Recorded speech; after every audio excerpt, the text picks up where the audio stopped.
I would like to give a warm welcome to all of you. My name is Markus Ragger, and in this video series we'll focus on exchanging. Which pieces to exchange, when to exchange these pieces, when to exchange pawns, and many more topics connected to exchange. The first video will be about pawn exchange. Pawn exchange as a method of attack, pawn exchange as a device of defense. Which pieces like to exchange pawns? For example, bishops likes pawn exchanges to get open diagonals, rook likes pawn exchanges to get open files. A knight, for example, prefers more close positions and therefore is against pawn exchange. And then there's the pair of bishops, and the bishop pair, it loves pawn exchanges. It needs pawn exchanges to get stronger and stronger. So basically, if you have the pair of bishops and the opponent doesn't, exchange as many pawns as possible. But we'll see more examples to this later on.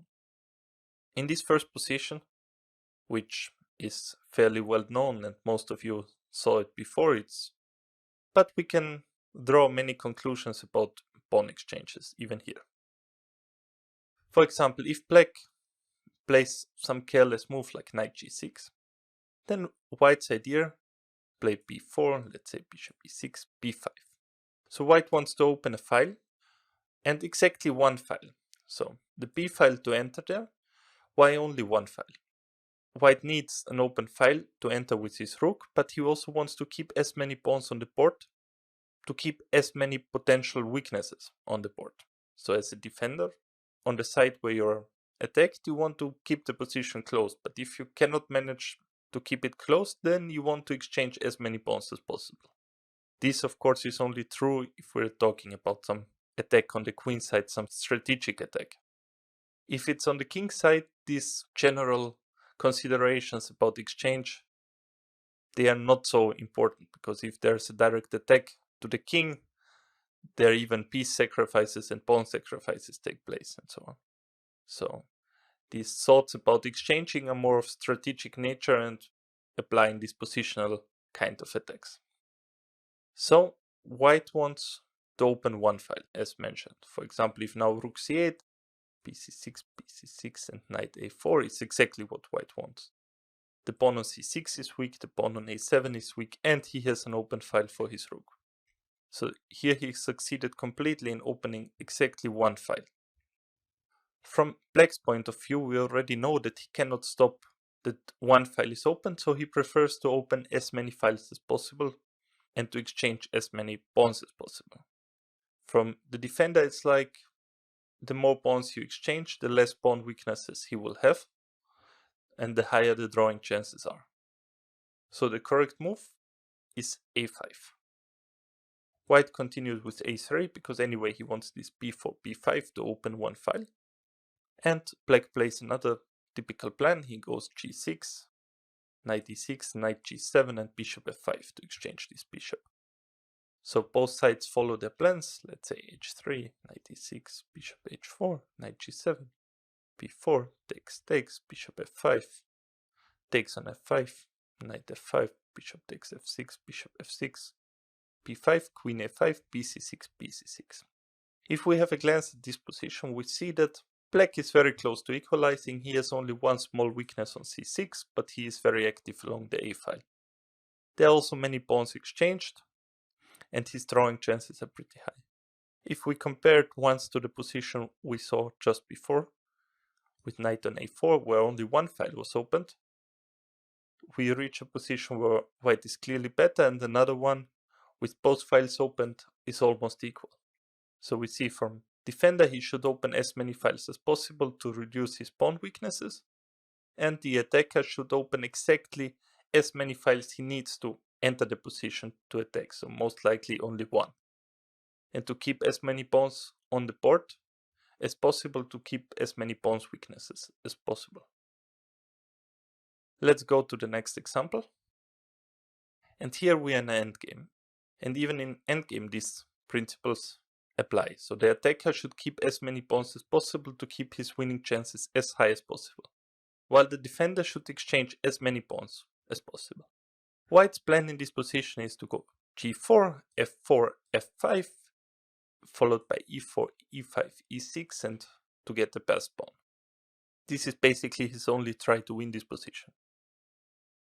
And so if he succeeds with this plan, let's say he starts with g4, and then he follows up as described above, then in the end he will remain with an e-pawn and an h-pawn against an h-pawn. So 2 and 1, and with some winning chances. So from the defender's point of view, if white doesn't start with g4, for example, he goes h3, very careless move, then black can go h5 and stop this plan altogether. Maybe not stop, but at least make it much harder.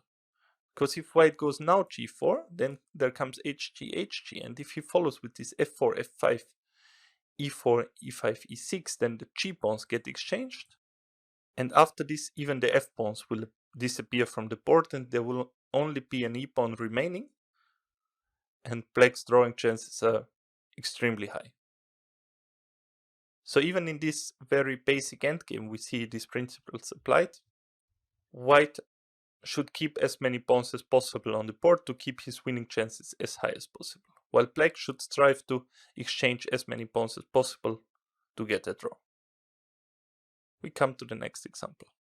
In this position, we need to decide how will we take on d3. Should we take with king or should we take with pawn? The answer is that we have to take with the pawn, for many reasons. We said that the attacker likes to open some files. So white is clearly attacking here because he has a good knight against a bad bishop. And he needs the c file to enter with one rook, maybe. Anyway, he needs to open files. But he doesn't want to exchange pawns, or at least he wants to exchange as little pawns as possible. The reason, as we mentioned before, there are some pieces who like to exchange pawns, and some pieces who don't like to exchange pawns. And the piece that doesn't need many pawn exchanges is the knight.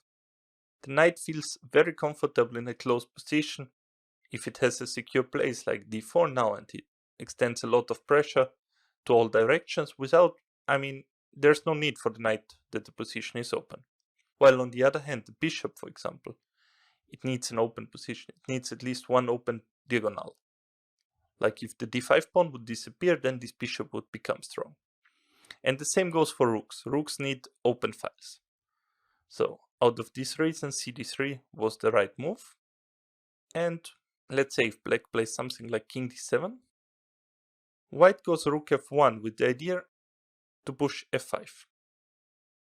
And it's hard to stop f5 because now it's even too late for black to do something with g6, which would be a rather normal plan. Because g6, white could already play g4, and on h5, anyway f5 is there with clear advantage. So let's assume black plays some move like rook c7, white waits one move with king d2, let's say rook c8, and now white goes f5. He managed to open one more file, which is exactly as much as he needs, and he gets a winning position. After king e7, for example, fe, fe, and rook f3 followed by rook f1, white has a decisive advantage. Black, on the other hand, after cd3, he can anticipate white's plan with g4 and f5 to open one file. He can play g6 already here. And now white's plan with g4 would be already not that promising anymore because black is in time to go h5. And after h3, he can exchange one pair of pawns and play king d7. And if white continues with the idea of f5, then, for example, in this position, even one more pawn will be exchanged. And with so many pawns exchanged, although white still has this good knight against the bad bishop, black's drawing chances grow and grow. So after g6, white should change plans, as he cannot open so easily a file on the king side. He should play a4 and open one on the queen side. If black sticks to his idea to keep the position closed with b4, white can go maybe a5 later on in the right moment and attack this b4 pawn. So once again, we repeat what we saw in this example. There are some pieces who prefer the position to be closed, to have as little number of pawns exchanged as possible. This is the knight. Well, there are other pieces who need an open position. A bishop needs open diagonals, a rook needs open files.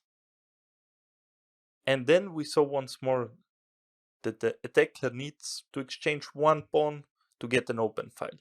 He needs to exchange a few pawns just to enter the position, but he wants to keep this number very little so that their pawn weaknesses will be remaining. While the defender, if he cannot keep the position closed, he wants to exchange as many pawns as possible. Let's move on to the next example. And here we see the first example with the pair of bishops. I already mentioned in the beginning of this video that with bishops, bishops need position to be open. The bishop pair gets stronger and stronger with each pawn that is exchanged. So therefore the first move of white is already pretty clear. He goes d4. He just wants to open the position at any cost. The right reaction for black would be to take on d4. Take twice on d4, and after queen b4, queen f6, white will recapture this d4 pawn, let's say with rook d1 and bishop f4, and white will be slightly better. But black still has some defensive resources because these d5 and d6 pawn remain on the board and the position is still only half opened. In the game, black was hoping to keep the position even more closed with knight d7. But here white took on e5, knight takes e5, and after f4, knight d7, e4. And white's idea is to go e5 and to open the center completely. If he succeeds with this, these bishops will get immensely strong and white's advantage will be very big. It continued with b6 and white kept on preparing his idea. Bishop a6, bishop c3. We see every move is connected to e5. And after c4, queen d1, knight c5, white played the very strong move queen g4, provoking the weakness of f6. And after this, he could go e5, and even more pawns will be exchanged, and the pair of bishops gets a lot of space and is immensely strong. And white advantage was close to decisive.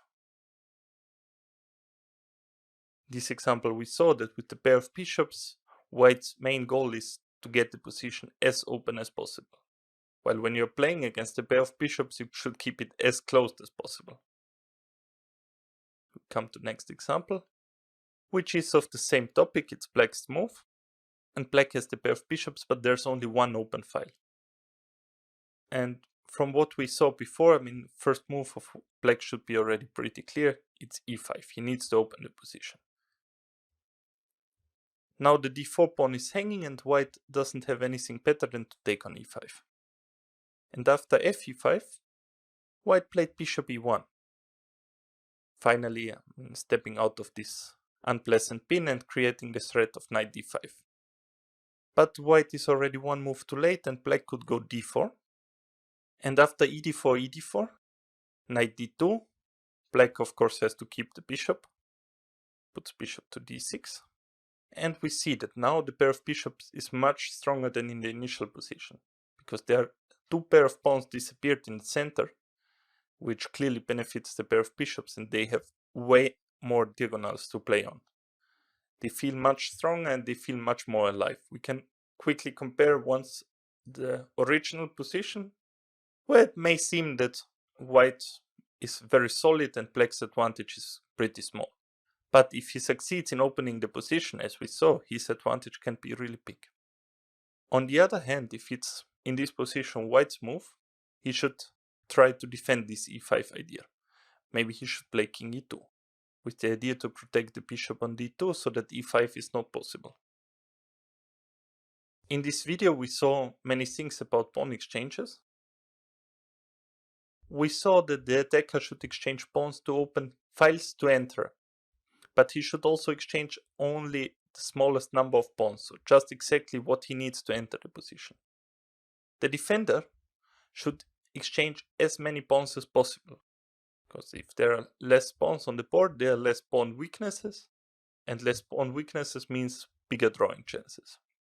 So even if you're pawn down in the endgame, you need to exchange pawns, and drawing chances will get higher. Then we saw that there are a few pieces who like to exchange pawns. This is bishop and rook, because they need open diagonals and open files. There are some pieces who don't like to exchange pawns. This is the knight. And there is this combination, this pair of bishops. They need to exchange pawns. With each pawn exchange, they get stronger and stronger. I wish you a lot of fun and a lot of success while employing these techniques in your own games, and see you in the next video.